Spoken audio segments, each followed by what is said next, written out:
Bismillahirrahmanirrahim. Assalamualaikum warahmatullahi wabarakatuh. Selamat pagi anak-anak semua. Kembali berjumpa dengan kami dalam mata pelajaran IPA. Untuk hari ini kita masuk di bab 5, yaitu rangkaian listrik, energi listrik, dan daya listrik. Setelah minggu kemarin kita mempelajari tentang listrik statis, kita nanti akan mempelajari mengenai listrik dinamis.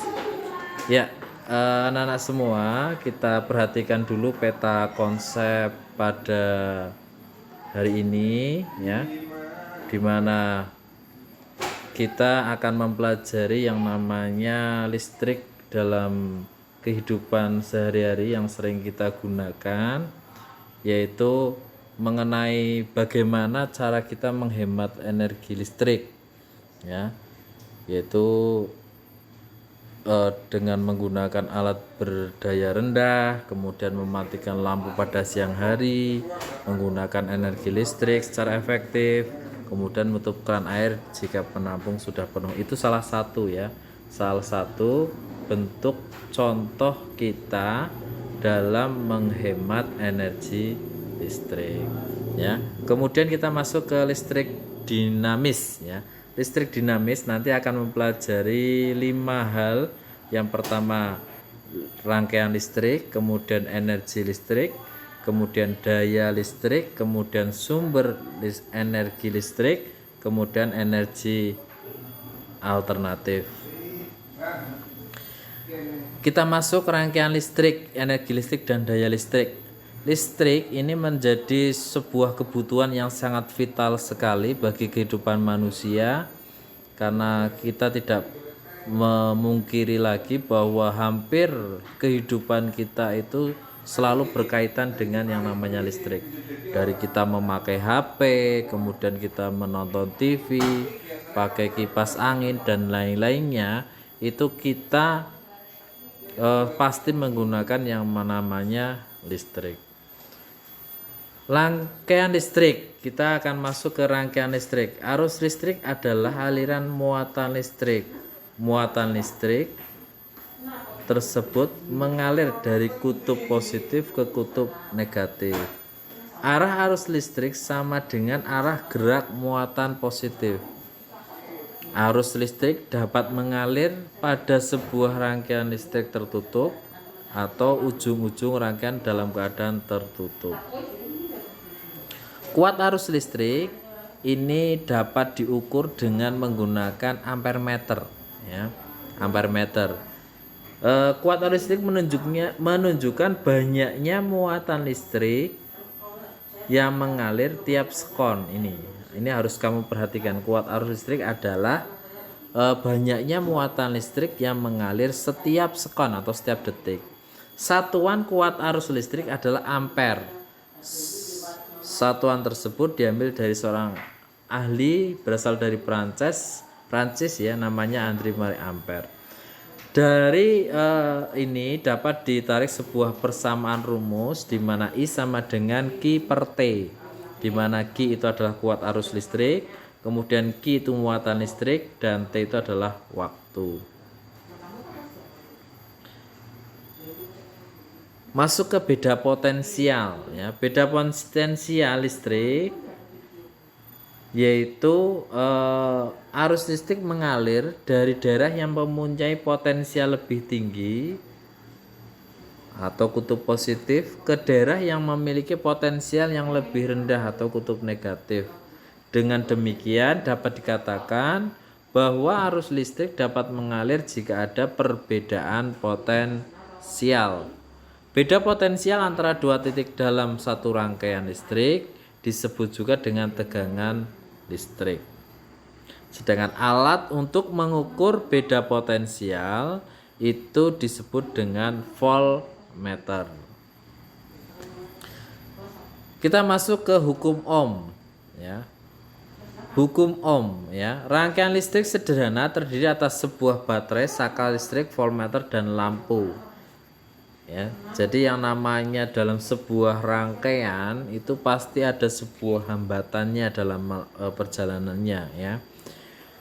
Sering disebut kalau di bahasa kelistrikan resistensi atau hambatan ditentukan dengan memberikan beda potensial antara dua titik pada konduktor yang mengukur arusnya. Dapat dirumuskan yaitu R sama dengan V per I. R itu adalah beda hambatan, satuannya adalah ohm, sedangkan V itu adalah beda potensial dan I itu adalah kuat arus. Rangkaian, kita masuk ke rangkaian listrik ya. Rangkaian listrik ada, bisa dikatakan 3 macam. Ada rangkaian seri ya. Rangkaian seri yaitu rangkaian yang disusun secara dihubungkan ke sebuah baterai, ditunjukkan pada gambar berikut ini adalah namanya rangkaian seri. Untuk mencari hambatan total pada rangkaian seri, bisa kamu lihat ini adalah gambar dari rangkaian seri, di mana di sini ada hambatan yang pertama R1, R2, R3. Nanti apabila dicari berapakah hambatan total pada rangkaian seri ini ya, rangkaian seri ini, maka dapat dirumuskan dengan R sama dengan RS sama dengan R1 ditambah R2 ditambah R3. Ini R1, R2 dan R3 ya. Arus yang mengalir pada tiap hambatan dalam rangkaian seri adalah sama, sehingga dapat disimpulkan menjadi persamaan berikut. I1 sama dengan I2 sama dengan I3. V total sama dengan V1 ditambah V2 ditambah V3. Lanjut ke rangkaian paralel. Ini berbeda dengan rangkaian seri. Kalau rangkaian paralel bentuknya seperti ini anak-anak ya. Ini adalah bentuk dari rangkaian paralel. Ini dapat dirumuskan hambatan totalnya seperti ini ya.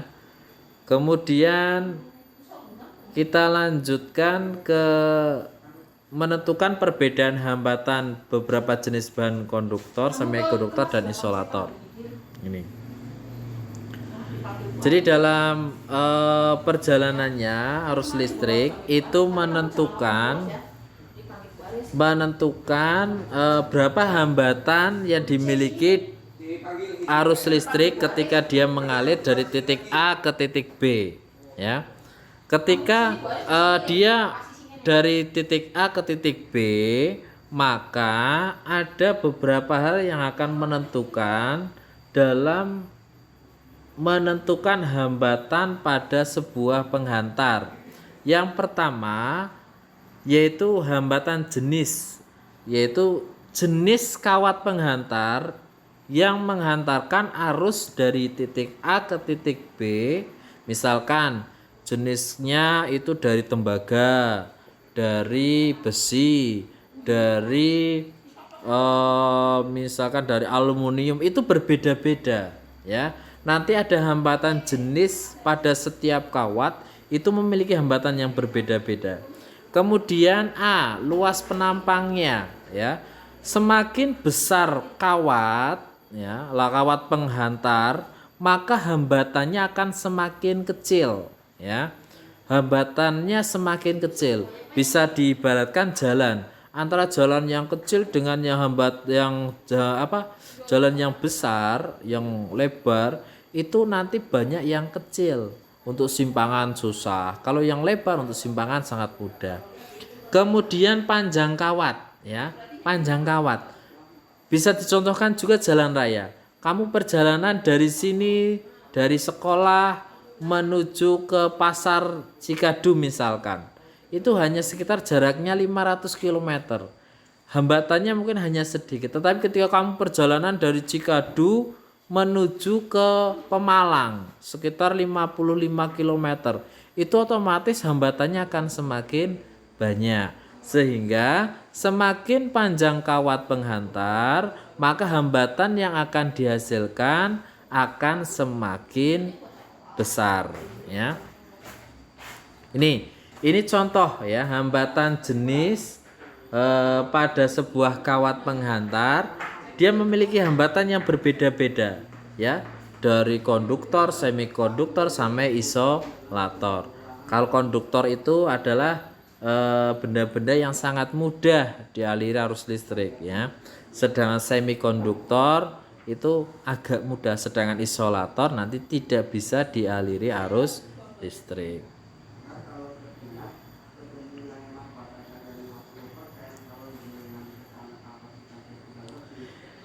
Ya, selanjutnya kita masuk ke hukum Kirchhoff ya. Hukum Kirchhoff ini menyatakan bahwa pada setiap titik persambungan jumlah seluruh arus yang masuk bersambungan sama dengan jumlah seluruh arus yang keluar ya. Jadi ibaratnya seperti ini.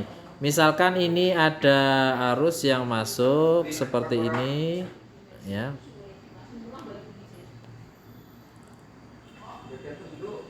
Ini misalkan ini yang keluar adalah yang masuk adalah 2 dengan 6, maka jumlahnya adalah 8. Maka yang keluar harus sama jumlahnya, yaitu 3 dan 3 misalkan 3 dan 3. Berarti 3 dan 5 misalkan seperti itu ya. Sehingga arus yang masuk sama dengan arus yang keluar. Kita masuk ke energi listrik. Energi listrik dapat dicari dengan rumus ini ya. W itu energi listrik, Q itu besar muatan, V itu beda potensial, I itu kuat arus, T itu waktu, dan R itu adalah hambatan ya. Masuk ke perubahan energi listrik. Di SD mungkin sudah kalian pernah pelajari yang namanya energi listrik, perubahan energi listrik. Salah satunya itu energi listrik menjadi kalor, contohnya solder ya. Kemudian penanak nasi, setrika, itu energi listrik menjadi kalor. Kemudian energi listrik menjadi kimia, contohnya yaitu kalian ketika nyetrum aki ya, nyetrum aki itu energi listrik menjadi kimia. Kemudian masuk teknologi listrik dalam kehidupan sehari. Ini bisa digunakan untuk setrika listrik, lampu pijar, lampu tabung. Ini yang sering kita temukan dalam kehidupan sehari-hari. Daya listrik, kita masuk ke daya listrik ya. Daya listrik adalah besarnya usaha yang dilakukan oleh sumber tegangan dalam 1 sekon. Daya listrik dapat dinyatakan dengan persamaan berikut ini ya. Persamaan berikut ini ya. Perhatikan anak-anak semua. Jadi yang namanya daya listrik ini nanti akan mempengaruhi yang namanya cara menghitung biaya pemakaian listrik setiap harinya. Ya, jadi kalian harus tahu rumus ini terlebih dahulu ya. Ini kamu perhatikan di mana P itu adalah daya, sedangkan W itu adalah usaha, dan T waktu, R hambatan, V beda potensial, dan I itu adalah kuat arus. Kita masuk ke sumber energi listrik dalam kehidupan sehari-hari. Yang pertama yaitu kita masuk ke elemen volta. Elemen volta ini termasuk elemen primer, yaitu sumber energi listrik arus arah yang memerlukan penggantian bahan elemen setiap digunakan. Kemudian ada elemen Danil ya. Ini merupakan modifikasi dari elemen volta, yaitu untuk memperbaiki penampilan elemen sebelumnya. Kemudian ada elemen kering ya. Ini yang sering kalian sebut sebagai batu baterai yang dipasang biasanya di dulu itu radio, kemudian senter dan lain-lainnya. Nah, ini contoh dari baterai handphone. Kemudian ini yang baterai yang dilakukan pengecasan.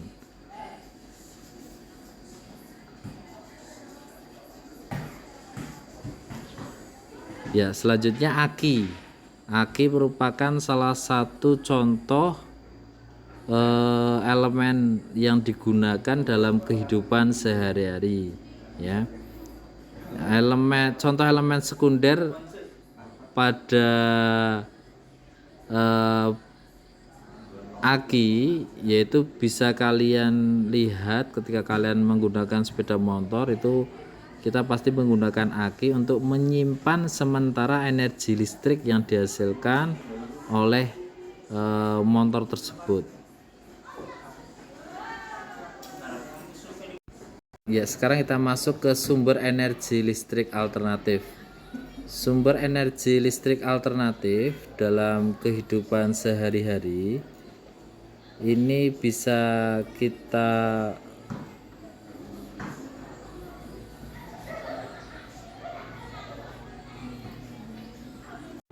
sumber energi listrik alternatif yang bisa kita gunakan dalam kehidupan sehari-hari yang pertama yaitu pembangkit listrik tenaga bumi, kemudian pembangkit listrik tenaga surya, kemudian pembangkit listrik tenaga angin, kemudian ada pembangkit listrik tenaga cahaya itu. Kemudian ada pembangkit listrik tenaga pasang surut. Kemudian ada bagaimana cara kita menghemat energi listrik. Yang pertama yaitu mematikan lampu dan energi alat listrik lainnya yang sudah tidak digunakan. Kemudian memakai lampu tabung akan lebih hemat energi dibandingkan dengan lampu pijar. Kemudian memilih alat-alat listrik yang berdaya rendah sehingga hemat dalam pemakaian energi listrik. Kemudian yang terakhir, penggunaan sumber energi alternatif. Ya, demikian anak-anak yang bisa saya sampaikan. Silahkan nanti kalian pelajari materi listrik dinamis ini di buku pendamping kalian masing-masing. Terima kasih. Assalamualaikum warahmatullahi wabarakatuh.